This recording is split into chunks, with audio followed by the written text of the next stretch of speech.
केदारनाथ पुनर्निर्माण कार्य और यूथ फाउंडेशन के जरिए पहचान बनाने वाले रिटायर्ड कर्नल अजय कोठियाल ने सियासी मैदान में उतरने की घोषणा कर दी है। सूत्र बता रहे हैं कि उनकी आम आदमी पार्टी के साथ बातचीत काफी आगे बढ़ चुकी है। संभावनाएं प्रबल हैं कि 18 अप्रैल को वो आम आदमी पार्टी की सदस्यता ग्रहण कर सकते हैं। ये चर्चाएं भी इसलिए काफी तेज हो गई हैं क्योंकि कल यानी 18 अप्रैल को दिल्ली के मुख्यमंत्री अरविंद केजरीवाल उत्तराखंड के आप कार्यकर्ताओं से वर्चुअल जुड़ेंगे और पार्टी की आगामी चुनावी रणनीतियों पर चर्चा करेंगे। कोठियाल बाकी समाज के अन्य वर्गों में भी जो भी अच्छे लोग हैं उनका आम आदमी पार्टी में हार्दिक स्वागत है और हम चाहते हैं कि सब लोग मिल के हम उत्तराखंड का पुनर्निर्माण दोबारा से करें। वो आम आदमी पार्टी में जब भी सम्मिलित होंगे तो निश्चित तौर पे बदलाव के चांसेस बढ़ेंगे और हमारा ये मानना है कि जिस तेज़ी के साथ लोग आम आदमी पार्टी को ज्वाइन कर रहे हैं और समाज के सभी वर्गों के लोग ज्वाइन कर रहे हैं, निश्चित तौर पे आम आदमी पार्टी की बहुत महत्वपूर्ण भूमिका रहने वाली है 2022 के चुनावों में। और जहाँ तक राजनीतिक परिप्रेक्ष्य का मामला है तो मेरा ये मानना है कि 2022 का जो चुनाव है वो केवल भारतीय जनता पार्टी और आम आदमी पार्टी के बीच में रहेगा। संभावना है कि 18 अप्रैल को वो आम आदमी पार्टी की सदस्यता ले लेंगे। ये चर्चाएं इसलिए भी काफी तेज हो गई है क्योंकि कल यानी 18 अप्रैल को दिल्ली के मुख्यमंत्री अरविंद केजरीवाल उत्तराखंड के आम आदमी पार्टी के कार्यकर्ताओं से वर्चुअल जुड़ेंगे और पार्टी की आगामी चुनावी रणनीतियों पर चर्चा करेंगे। ऐसे में कल आयोजित होने वाले बड़े कार्यक्रम में वो आपके साथ सियासी पारी का आगाज कर सकते हैं। कर्नल अजय कोठियाल के आप ज्वाइन करने से पहाड़ी राज्य उत्तराखंड में आम आदमी पार्टी की स्थिति काफी मजबूत होगी।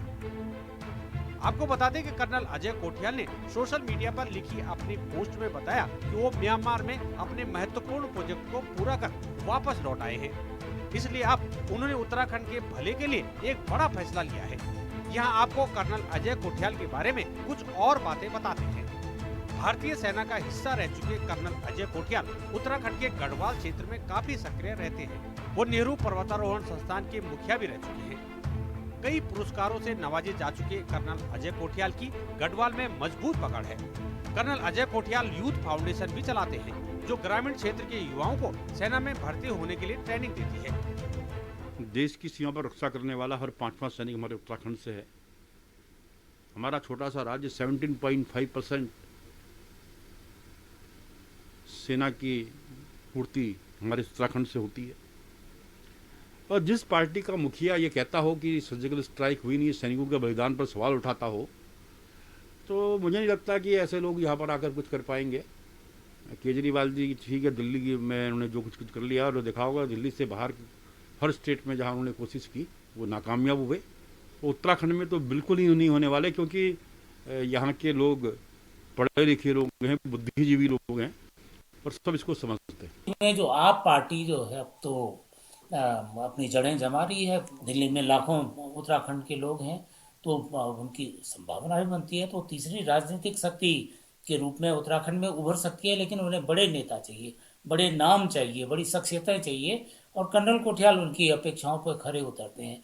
लेकिन अब तो इस वजह से हो सकता है वो आपके लोग कर्नल साहब पर डोरी डाल रहे हों और उनका इंटरेस्ट भी है, जो कोशिश कर रहे हैं तो आप पार्टी की ताकत बढ़ेगी और उत्तराखंड को एक विकल्प मिल सकता है आप पार्टी के रूप में। अगर इसी तरह आपके साथ कुछ और बड़े नाम जुड़ते हैं तो इस बार विधानसभा के चुनाव में आप सबको चौंकाने वाले परिणाम दे सकती है। अब अगर आप अपनी छवि के हिसाब से लोगों को लेने में कामयाब होती है तो जल्द ही उत्तराखंड की राजनीति में वो तीसरे विकल्प के रूप में स्थापित हो सकती है। ज्ञानेंद्र तिवारी, देहरादून, नेटवर्क 10।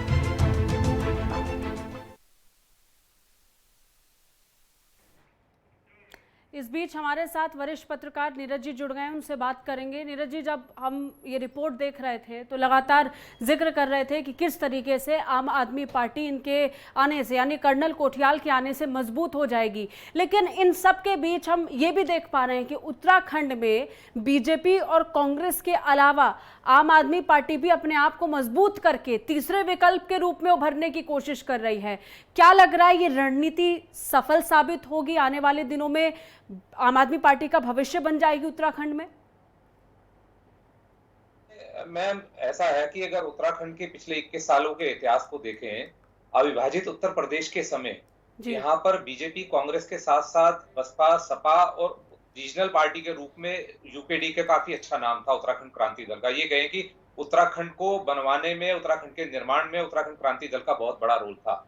लेकिन ये कहें कि स्टेट के लिए एक किस्म से दुर्भाग्यपूर्ण रहा कि जो रीजनल पार्टी थी वो खत्म हो गई, सपा बसपा का जनाधार खत्म हो गया और आने वाले समय में भाजपा और कांग्रेस ने इस तरीके से दमदार तरीके से उत्तराखंड में बैटिंग करी कि छोटे छोटे दल सब समाप्त होते चले गए और यहाँ के लोगों के पास सिर्फ दो ही विकल्प रह गए, बीजेपी और कांग्रेस। और पिछले अगर 20 साल का टर्म देखेंगे तो एक बार बीजेपी, एक बार कांग्रेस, एक बार बीजेपी, एक बार कांग्रेस, और दोनों के ही राजकाज को लोगों ने बहुत नजदीकी से देख लिया और बहुत नजदीकी से परख भी लिया। तो अब लोग, मेरे को लगता है कि दोनों के कामकाज को देखने के बाद ये लगता है कि एक तीसरा विकल्प होना चाहिए स्टेट के अंदर। और तीसरे के विकल्प के रूप में जिस तरीके से आम आदमी पार्टी ने अपनी दस्तक दी है उत्तराखंड में और वो धीरे धीरे अपने पैर पसार रही है, ये जरूर है कि उसको पैर अभी पसारेगी, वो अपने पैर जमाएगी और आने वाले समय में कितने समय बाद उसको कामयाबी मिलेगी ये तो समय बताएगा। लेकिन क्योंकि बीजेपी और कांग्रेस दोनों जो है नेशनल कार्डर पार्टियां हैं, उनका वोट बैंक यहाँ वोट बैंक बेस्ड है। ये दोनों में और आप में इतना फर्क है कि आपको एक 0 नंबर से स्टार्ट होना है और उन पार्टियों के पास अपना 10-10 नंबर का एक किस्म से अगर हम तुलनात्मक एक समीक्षा करें तो दोनों के पास एक बेस बना हुआ है अपने कार्डर वोट का।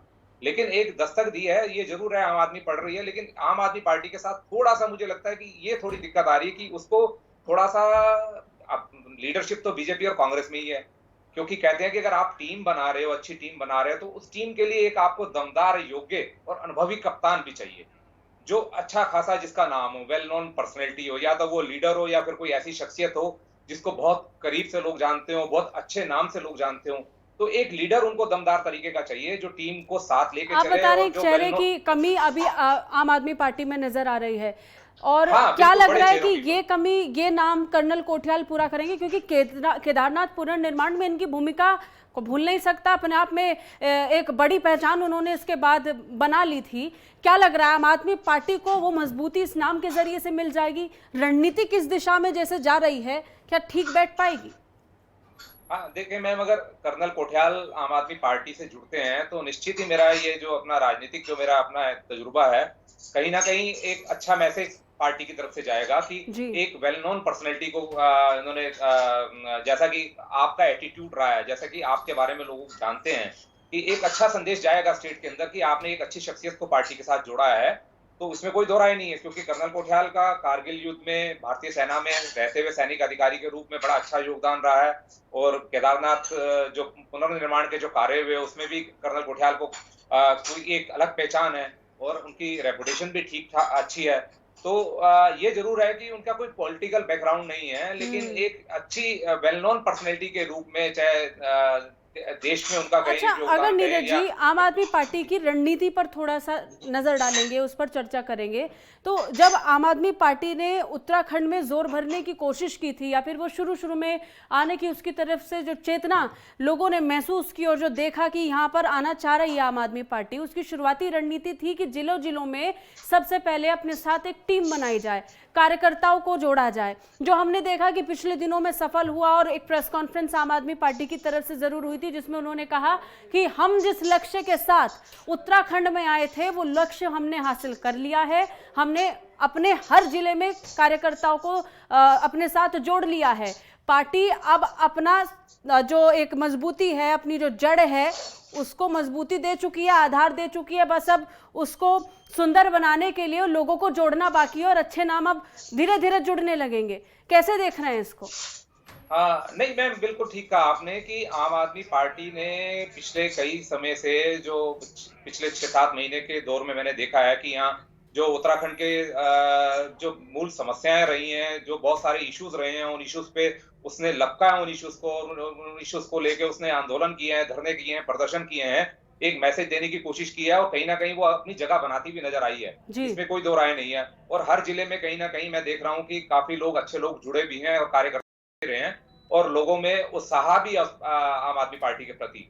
तो इसमें कोई दो राय नहीं, वो पैर अपने पसार रही है और आने वाले दिनों में मुझे उम्मीद है कि कहीं ना कहीं एक, ये नहीं कहेंगे कि बहुत बड़ा विकल्प, लेकिन बीजेपी कांग्रेस के कान खड़े कर दिए उसने, उनको और दोनों को अलर्ट राजनीतिक कर स्तर दिया। पर ये अच्छा भी है, अगर आम जनता को तीसरा विकल्प मिल जाएगा तो वहां की सियासत के लिए भी अच्छा है, क्योंकि पिछले के साल में आप भी बता रहे हैं कि किस तरीके से उत्तराखंड ने सियासी उठापटक को महसूस किया। बहुत बहुत शुक्रिया आपका नीरज जी हमारे साथ जुड़ने के लिए, और इसी के साथ हमने आप तक कुछ महत्वपूर्ण जानकारियां पहुंचाई।